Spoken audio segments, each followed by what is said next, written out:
Introduction. In one of my recent books, Diary of a Psychic, I was guided to channel and share short messages from Archangel Jophiel and Zeus. I got the message from my spirit guides to post them on Facebook, and when I did, comments about the messages being helpful were overwhelming and heartfelt. At the time, I was working on a screenplay but hadn't yet decided on a subject for my next spiritual book. I asked for the Archangel's guidance, and then the next day at lunch, the entire outline of the book was given to me, including which angels and ascended masters to talk to. I basically got the idea for the book in a direct download from the angels themselves. This book is the result of that inspiration. For those of you who aren't familiar with my work, I am a psychic medium, angel communicator, ghost whisperer, author, speaker, and writer. Ever since I was young, I have seen and sensed ghosts.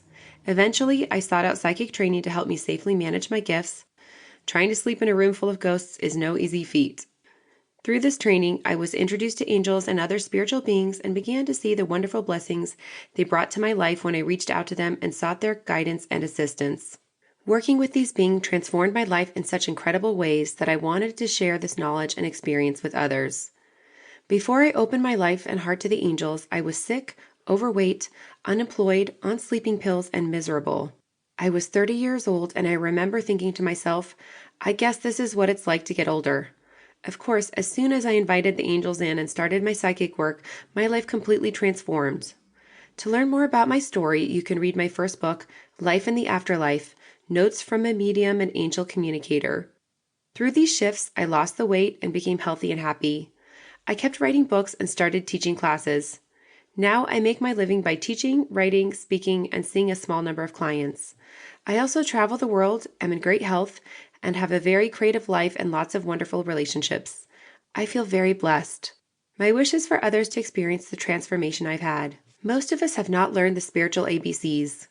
We grow up and learn practical things such as cleanliness and how to feed ourselves, etc., yet the spiritual aspect of life is largely ignored.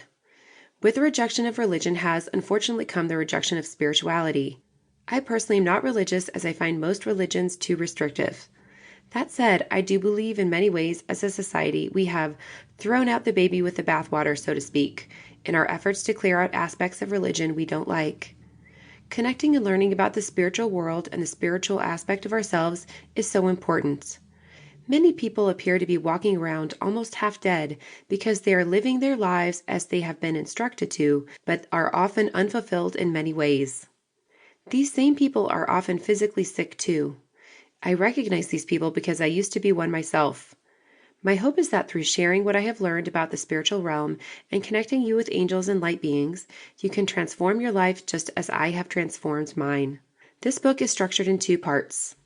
Part 1 is about angels, and in that section, I discuss what angels are and briefly how they can help us. If you want more details on just that topic, you can read my book, Angels, How to Understand, Recognize, and Receive Their Guidance. Following the basics, there is a section on each of the 22 archangels. For each archangel, I share helpful information about that angel, what they are known for, how to call on them, stories about that particular angel, as well as a channeled message from them. A channeled message is a message given by an angel, spirit guide, or other being through a channel, typically a psychic medium. They can be thought of as a message transcribed or relayed by that angel or spirit guide through a living person. The second message of the book is on ascended masters. Just as with the archangel section, I share their traits, the ascended master's history and or story, as well as a channeled message. I felt it important to share 10 ascended masters with you here in this book. Including the angels, that means there are 33 beings of light to call upon, and 33 is a very blessed number. You can read this book in many ways. You can read it front to back, jump around as you feel inspired, or randomly open a page each day to see who has a message or is talking with you at that moment. I've also included a glossary at the end of the book for reference. At the back of the book is also a listing of colors and which angels and ascended masters are associated with that particular color. However you use the book, my wish for you is that sharing my gift and knowledge is helpful. I am truly excited for each and every one of you connecting with all of these amazing beings. Calling on the archangels and ascended masters is like having friends in all the right places. Many blessings to you on your journey. Please share your knowledge with these amazing beings with others. The more we as the people connect with archangels and ascended masters, the better the world will be.